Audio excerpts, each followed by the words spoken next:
What do you do when the people that are supposed to protect you ends up being the ones that hurt you the most? That's a really difficult place to be in and a really hard situation to find yourself in. We're going to dive into that question as we look at the Daystar situation that's unfolding right now. I did a previous video when it first started, and this is kind of my follow-up video. So if you haven't checked out video one, go ahead and check that out right now, and I'm going to dive into this a little bit more. Okay, so what's come out over the last couple of days through a report produced by Julie Royce, who's a journalist focusing on specifically church related issues and allegations. Susie Lamb, who's married to Jonathan Lamb, who is the son of Marcus and Joni Lamb, founders of Daystar Network. Their daughter had an inappropriate experience with an older family member as a child. That was never dealt with. They brought it up, and it was never dealt with in a healthy way. It was covered up and not actually really addressed. And then Susie goes on to explain she also had her own experience on the Daystar property with a staff member that was inappropriate, that was also never dealt with rightly when she brought it to authorities. And in these situations, I can only imagine what it feels like to actually go through something like this when you're in a space that's supposed to be safe, when you're in a space that's a Christian environment, and you're thinking, in this space it should be the safest place I should be, and instead something really wrong happens to you and your child, and you're left unprotected. You're left not really having any support in that space, and just with the pain and the turmoil of that situation not being handled with. I can't imagine what it would be like to be a parent and knowing your child experienced something like that, and then you yourself experience something like that in a really negative way. And I'm not going into details because you can go and search online and read all the exact details if you want to understand all that. But it's a horrific thing to experience and go through, causing a lot of pain, causing a lot of damage, and hurting you in ways that are deep and real, that are traumatic. And leaves a sense of brokenness. And I've read different documents and things about psychology and how, as a child, if you experience something like that, how it affects you throughout the rest of your life, and the trauma and the brokenness that it can cause, and all of the issues. So I can imagine what's there. And I pray for healing, and I pray for God to work in the middle of this situation, to restore and to help process through what that child's experience, because that's a difficult thing, especially at such a young age, to experience something like that, and the trauma and the impact that has on the mind, on the psyche. And even for Susie, she explained she had a panic attack, going processing that, and those things are real, and that pain is really difficult and hard to manage. I'm going to talk about the concept of church hurt and pain and the brokenness that takes place in a situation like this, in environments like this. I want to go into a deep dive into that throughout the rest of this video, and just to talk about how healing is possible. What does healing look like? How does that work out? And as people watching what's happening and all the different scandals that have happened over the years, how do we begin to heal from that? How do we begin to process the pain of these national scandals and issues from that point? About the concept of church hurt. That's become a phrase that's been really popular over the last few years. I've heard that statement said so many times by so many different people. Let's just go ahead and define what that actually is, or what people are saying when they use that term. Often when the term is used, it's talking about experiencing some kind of pain, some kind of rejection, some kind of trauma, or a negative thing in a church concept. And I understand what they mean, but I don't think that's the best term, because truthfully, the church didn't hurt you. The institution of church didn't hurt you. a person hurt you, right? A person was the one that caused the pain or caused the trauma.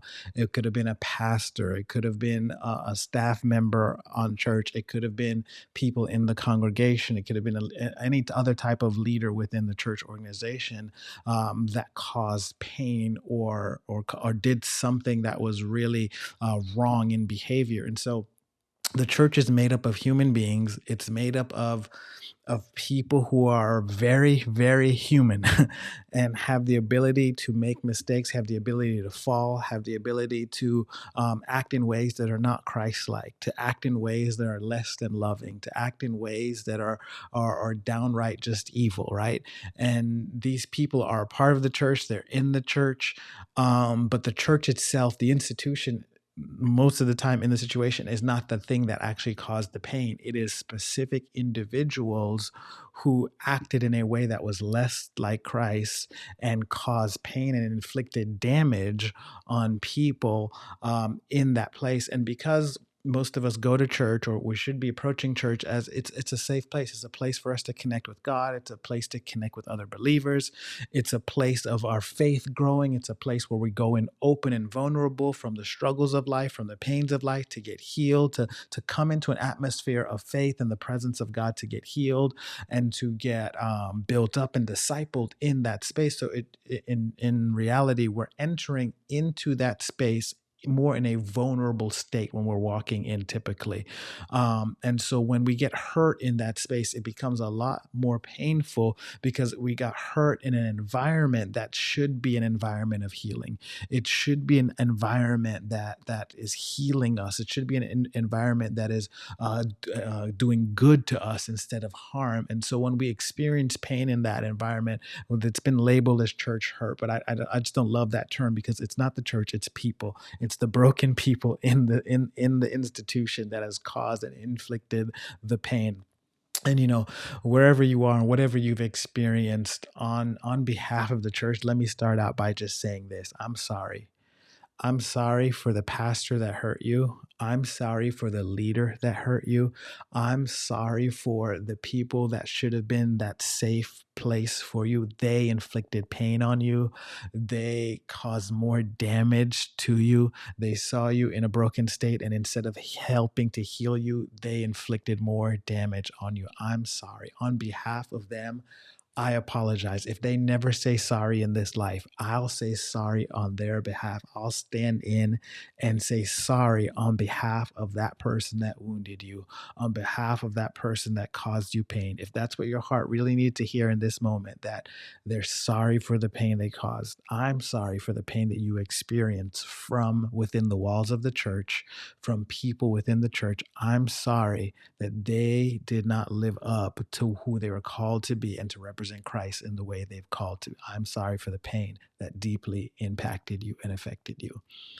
And I just want to say that just to offer healing in this space, and just for this space to become a space of healing, that God can begin to move in this space on your heart and begin to start a process of healing for you, and start a process of moving you towards the healing that he has for you. I know for some of you watching right now, this whole Daystar situation has stirred up your own church hurt or stirred up your own pain points against leaders. And you're like, look, there's another leader that messed up. Oh my gosh, look at another leader that failed. Just like leaders I've experienced failed me. And you feel that pain and you've experienced that hurt. And I know that pain runs deep, that pain is real. And because of that, because you got hurt within the walls of the church or within a Christian or church context, psychologically speaking, our brains are designed for survival, and so our brains will always avoid danger or choose to avoid painful situation. And so, if you got hurt, sometimes it can be triggering to go back to a church atmosphere. If whatever you experience happened within that place, it can be really difficult for you to want to show back up to a church building, or for you to want to show back up in a Christian context because you've been hurt and because you've been wounded within a context like that. And I can imagine how difficult and how triggering that can be. And that makes a whole lot of sense of even maybe why you'd want to avoid some Christian settings or avoid some Christian contexts, is because you've experienced that. Uh, but at the same time, it's not Christ that hurt you. You know, unfortunately, he may have had some representatives that didn't represent his heart right and represent him the way that he wants to be represented and seen.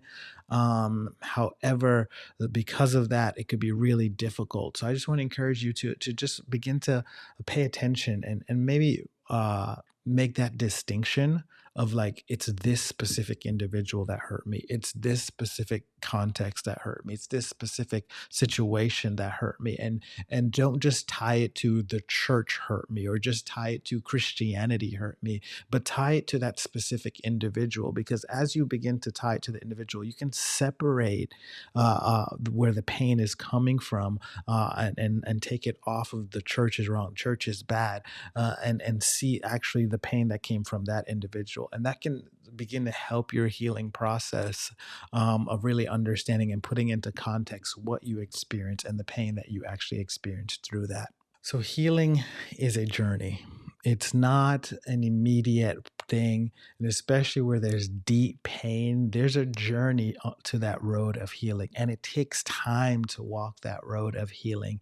And so, if you haven't started that journey from past traumas or from church hurts that you've experienced, I want to invite you in this space right now to start that journey.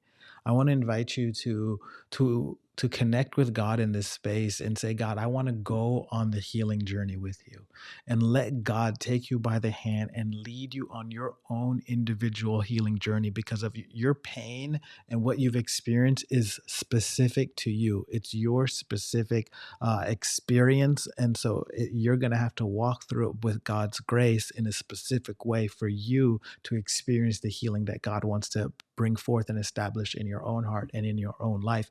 And it's a step by step journey, but we have to at least be intentional about starting the journey and giving space to that. And it just depends, whatever your issue is, whatever pain you've experienced, how traumatic it is, if it's like this Daystar situation, or it's someone gossiped about you, or someone betrayed you in a church setting, or whatever the situation is, there's grace that God wants to release to your heart. And oftentimes in a church setting we hear about forgiveness, like you have to forgive the person, and that's 100% true, but I don't think forgiveness is the first step. Forgiveness is a part of the process, but it's not the first step, because oftentimes we said, okay, I have to forgive, and so you go to forgiveness immediately and you forced yourself to forgive. But when you're actually forcing yourself to forgive without processing it, you're just taking forgiveness and you're putting it on top of the pain, and you're stuffing it down and not actually feeling the pain. So the pain is actually still underneath, and you're actually not healing because you're stuffing it, forgiveness, over the top of it. So to get to the place of healing, you actually have to acknowledge what the pain was. You have to be honest with yourself and said, this person hurt me, and this is the way that they hurt me.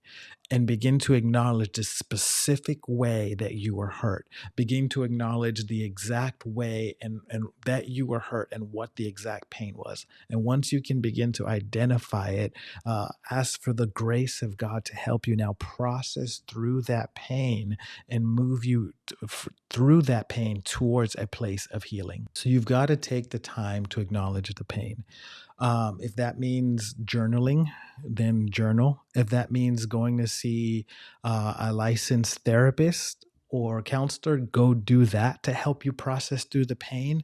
But you have to start with facing the pain. If you cannot face the pain, you cannot get to a place of healing. The first step is actually facing the pain, working through the pain to come to the place of healing. And so when someone hurts you, especially in the church context, or there's a scandal or something like that that really you feel betrayed by, because you saw the person in a specific way, and then their actions or behavior went against what you thought, and it really caused pain and trauma, and a sense of betrayal. You have to separate that from God. People will fail us. That's a guarantee. No human being is perfect. People will fail us. Um, that and even if someone who's supposed to be representing God fails us, that is not God. They just represent God, and but they're human. And so don't tie the failure of someone in a place of church leadership to God. Don't put that on God. Don't put how you perceive that person and the betrayal you've experienced from that person on God. Separate that from them. Like, this person messed up, but God is still good. God is still faithful, and separate that view from God, to begin to distinguish, so you can go to God for healing. Because if you see God as the one has inflicted the pain on you, you're not going to go to Him. You're not going to seek Him for that healing, which He is the source of healing. He is the one who heals. He is the one who restores, and that takes place when we go to Him. But if you're seeing Him because of church context, hurt in church, within church context, and you're avoiding God because you feel like it came, then it's going to be really hard to get to a place of healing. And so go find someone who understands, or is a better example of walking through that. So go get some help. Go get some real quality help from a therapist, from a licensed Christian therapist, and get the healing that you need if it's really difficult to try to manage on your own. And when we look at mass scandal, or a mass, on a larger scale, some kind of a betrayal of a church leader like this, it leaves a sense of like, who can I trust, or who can I go to? And I think that's what we have to remember. God is always good. Man will fail, but God is always good. And trusting in God, and not trusting in the hierarchy of a leader that we put on a pedestal, or a situation like that, but trusting in God. And healing is absolutely possible by walking through the process and being intentional about seeking healing, and not staying in the pain. Because if you stay in the pain, it's only going to destroy you. It's only going to affect you in a negative way. So you have to be intentional about seeking healing, and going on the journey of pursuing healthy connections with people, and pursuing people who have the tools to help equip you to heal on the journey that you're on. I know this is a tough topic and a tough thing to talk about, especially when it comes to pain and our own issues. And pain is so real. And pain is one of those things or emotions that cause us to respond in strong ways. We either avoid it, we run from it, we try to numb it, we try to cope with it, we try to stuff it. And it's one of those things we don't want to face. But if we really want healing, we're gonna have to face it to get through it. And this is one of those topics that's not fun to talk about, but it's necessary if we really want to become the people that God wants us to be, a people who are healed, a people who shine brightly for Him, a people who are an example and a light to the world around us. And I think when we don't deal with the traumas, and when we don't deal with the pain that we've experienced, then what we end up doing is we end up projecting and propagating that pain and that trauma onto the world around us, inflicting and causing more pain to the people around us, and pouring out that pain and making a negative impact. So our healing is beneficial to us, but it's beneficial to the world around us if we seek healing, because we don't begin to propagate the pain anymore. We begin to stop pain and become instruments of healing when we begin to step into this place. So as we look at what happened at Daystar and what it is happening, it tells us we all need to seek healing from our own points of pain. We all need to seek healing from whatever church hurts or processes we've gone through that's been negative, whatever traumas we've experienced. It's important to seek healing in that place, so that we get to a place of wholeness, so we get to a place of healing. And I pray that Susie Lamb and her daughter come to a place of healing, and to a place of wholeness that God has for them, as they go through this really tough and challenging situation. So I hope this video was an encouragement to you. If it was, go ahead and click subscribe, click like, share it with someone who you think this would be an encouragement to, and help them on their journey.